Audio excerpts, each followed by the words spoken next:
Amelia Earhart, wings of courage. She soared higher than many dared to dream. Her name became synonymous with daring, adventure, and the boundless sky. Amelia Earhart, aviator, pioneer, enigma. Today, we explore her remarkable life, her triumphs and passions, and the greatest mystery in aviation history. What happened when she disappeared over the Pacific in 1937?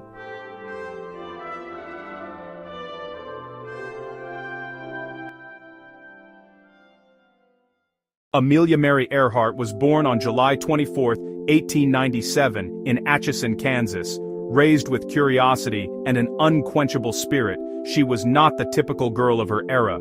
From an early age, Amelia showed fierce independence, climbing trees, racing boys, and rejecting the notion that women should stay small or quiet. Her parents, Edwin and Amelia Earhart, encouraged exploration. Though her father struggled with steady work, he fueled her imagination. She attended Ogon School outside Philadelphia, where she first felt the pull of independence, riding bikes, speaking publicly, joining dramatic clubs, and bucking expectations.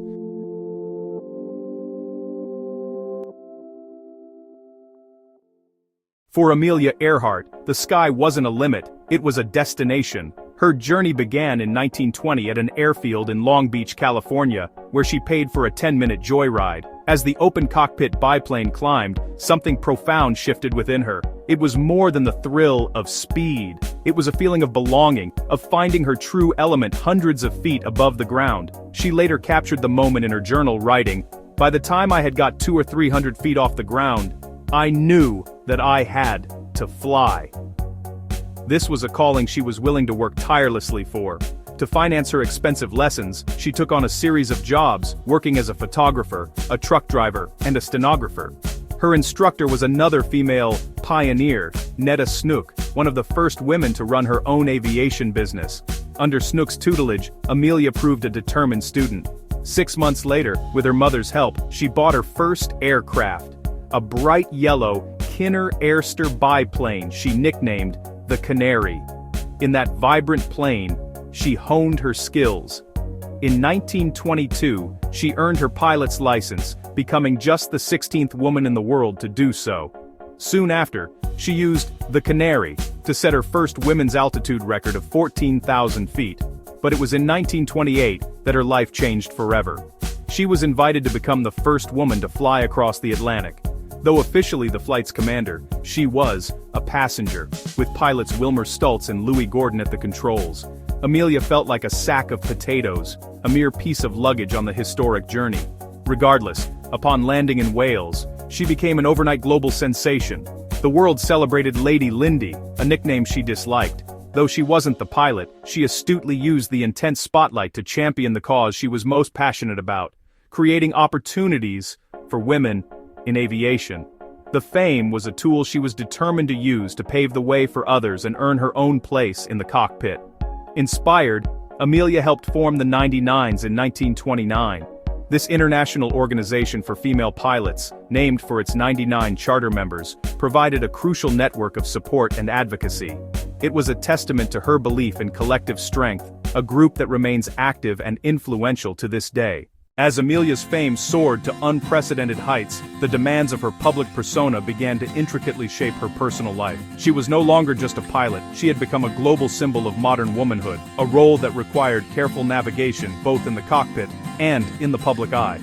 Her celebrity was a powerful tool, one she learned to wield with intention to fund her ambitious aviation projects. She was a gifted and tireless speaker, eloquent and earnest, captivating sold-out audiences with her philosophy that adventure is worthwhile in itself. These lectures were not just inspirational, they were her financial engine, allowing her to remain independent and in control of her destiny. She also served as an editor for Cosmopolitan magazine, using her platform to encourage women to pursue careers and unconventional lives. Central to this public and private balancing act was George P. Putnam, her publisher and promoter. Their relationship, initially a professional partnership, evolved into a deep personal bond.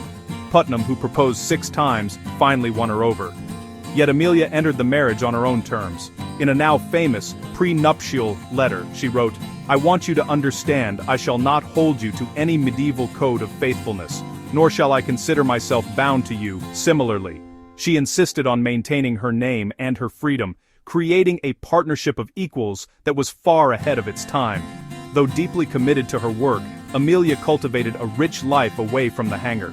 She cherished her circle of friends, particularly fellow female pilots in the 99s, who admired her spirit and championed her causes. She also had a profound love for animals, finding companionship with her dogs, cats, and horses, which offered a quiet refuge from her whirlwind public life. Off the runway, Amelia was a prolific writer, authoring books and articles that shared her experiences and philosophies on courage, resilience, and the sheer joy of travel. She found solace and freedom in the outdoors, often escaping to go hiking or swimming. For her, movement was a form of meditation, whether it was soaring at 10,000 feet or gliding through the calm waters of a lake. Her life was far more than the sum of its headlines. It was a carefully constructed tapestry of ambition, independence, and a profound, boundless curiosity that drove her to explore not just the world, but the very limits of human potential.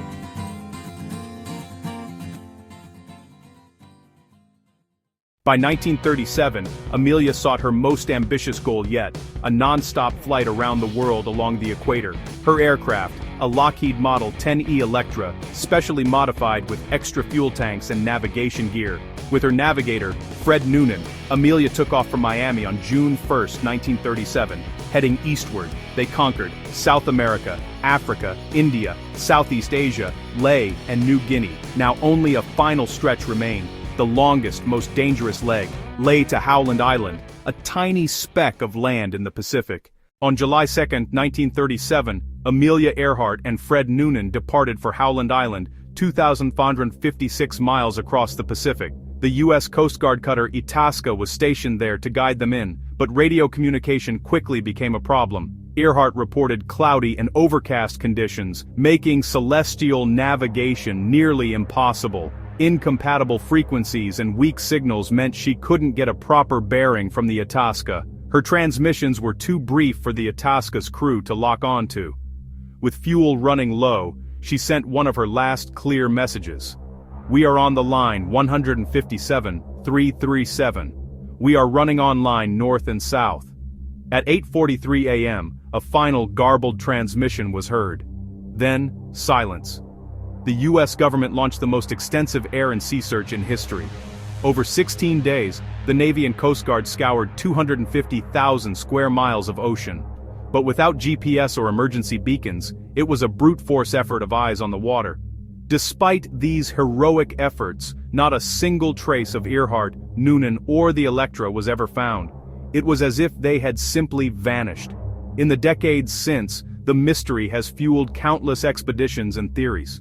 The most widely exploited is the por orbonin den stanen sa konen, the crash and sink theory. The Electra ran out of fuel, crashed into the Pacific, and sank without a trace. Another prominent theory suggests they landed on Gardner Island, now Nikumaroro, surviving for a time as castaways. Expeditions have found artifacts consistent with this theory, but no definitive proof. The Electra itself, the one piece of evidence that could provide a conclusive answer, remains missing. Its final resting place one of the 20th century's most enduring secrets. Amelia Earhart's legacy is not defined by her disappearance, but by her courage, her daring, and her influence. She shattered barriers for women and rewrote the limits of possibility. Today, pilots follow her path, women and men inspired by her unwavering spirit. Her story still flies, not just across skies, but into hearts. Courage is the price that life exacts for granting peace. Amelia Earhart, still flying, forever free. Thank you for watching our historical rendition of Amelia Earhart, Wings of Courage. Please like, share, and subscribe to see more historical adventures.